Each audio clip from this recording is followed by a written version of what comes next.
What's up, guys? Do you subscribe to any conspiracy theories? When I was a kid, growing up in Washington State, I desperately wanted to spot Bigfoot. I watched all these weird documentaries on late night TV and had totally convinced myself that he must have lived nearby. Never did spot him, but I still keep an eye out. Today, year 2020, it feels like we're living through some sort of conspiracy boom. At least half of the country believes a conspiracy theory. And we've recently learned that about a third of Americans think that COVID-19 was spread on purpose. COVID might be new, but conspiracies? Definitely not new. We got JFK, UFOs, LSD, all three letters, by the way. And yet, today's conspiracies feel more loaded and consequential than ever. If we're wrong, we have a lot to lose, like thousands dying from preventable disease or accidentally falling off the edge of the world. For me, the term conspiracy theorist conjures images of this guy. Or maybe this guy. The stereotype of the paranoid, delusional dude down in his basement kicked off in the 60s, when Richard Hofstadter famously argued that Americans, especially conservatives, were infected with paranoia. We've since learned that conspiracy theorists are not, this group of tinfoil hat wearing crazy people. They're normal people who are attempting to make sense of the world. And the allure of a conspiracy theory?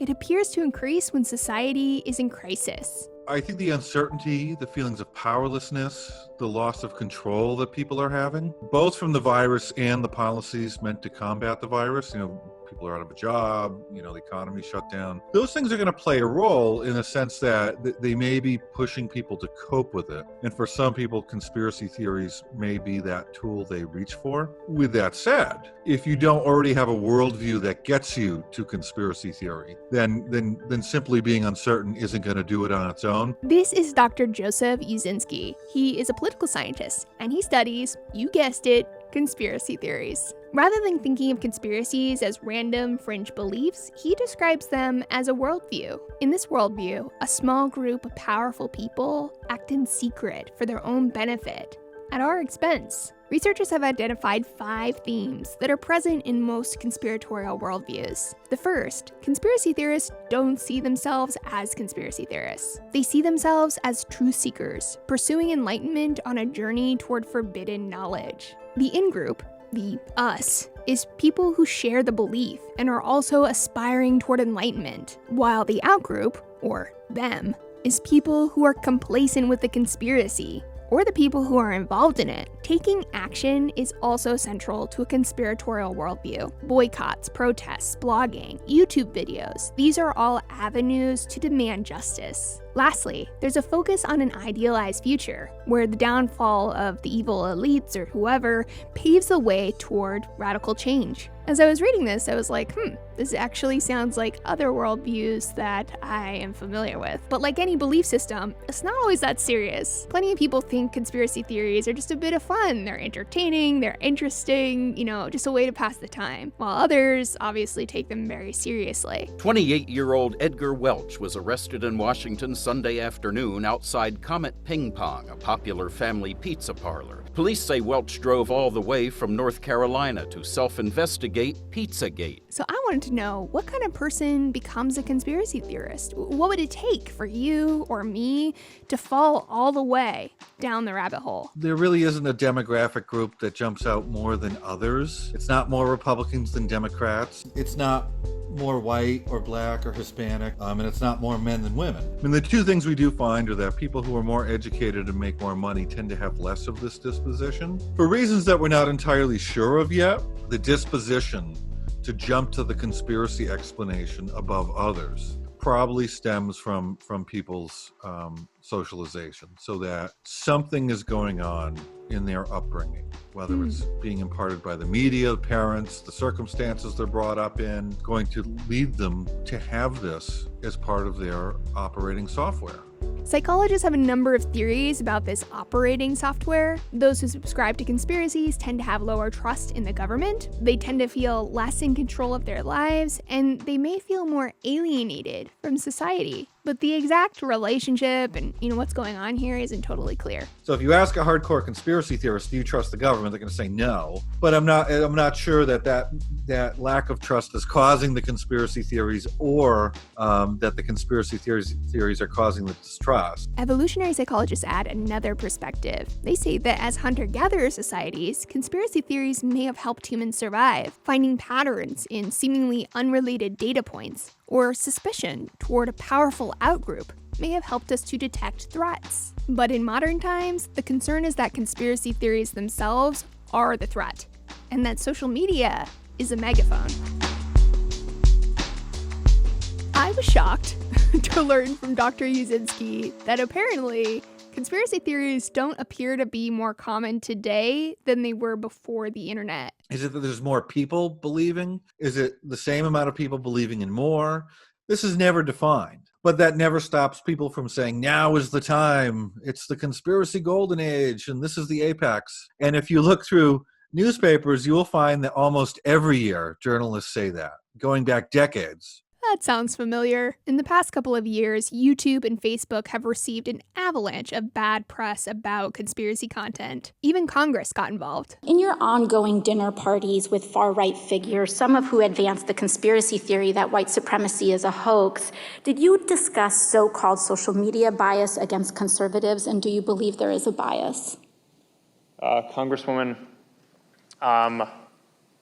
so I don't remember everything that was in the question. That's all right, I'll move on. So Facebook seems to be attempting to combat COVID conspiracies by having a dedicated tab that shows, information from the CDC and other trusted sources. Twitter seems to be doing this as well. Meanwhile, YouTube has done a couple of things. I've noticed little explanations below videos about chemtrails, about what's going on.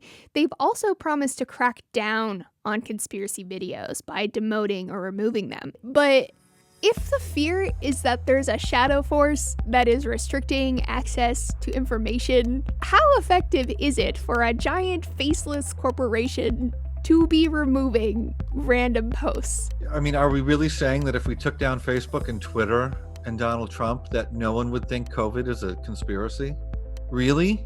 Are we really saying that? It sort of alleviates our political elites and our mainstream news and our other legacy media outlets of responsibility. It doesn't rise to the level of conspiracy, but there's clearly self-interest when you have journalists at legacy outlets saying, oh, this is all Facebook. Well, they engage in all sorts of nonsense. Legacy media pointing the finger at YouTube while they air midnight specials about ancient aliens is a big fat lol. The hypocrisy, it hurts me. But at the same time, social media is a very different beast than a newspaper, right? I mean, for one thing, there's no barrier to entry. It can amplify information so much faster. Some conspiracy theories have the potential to do real harm. And yet, I'm also not totally sure that Zucky Boy should be the one to decide, what ideas are over the line. Everyone has in their own mind what a conspiracy theory is, and it's what someone else believes. No one says you should censor my ideas.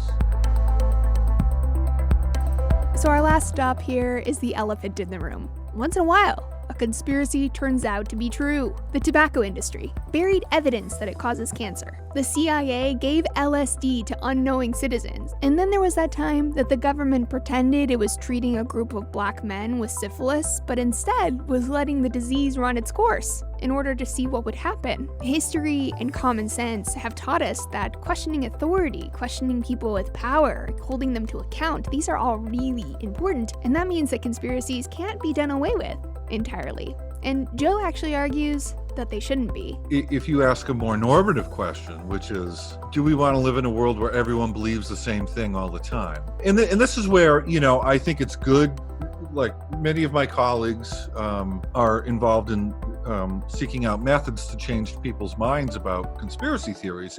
But one thing I don't want is for those tools to fall into the wrong hands. And I'm going to change everybody's minds so they believe what I want them to believe. And I don't want powerful people to have the tools to do that. I think the one thing that we can all oppose is mind control.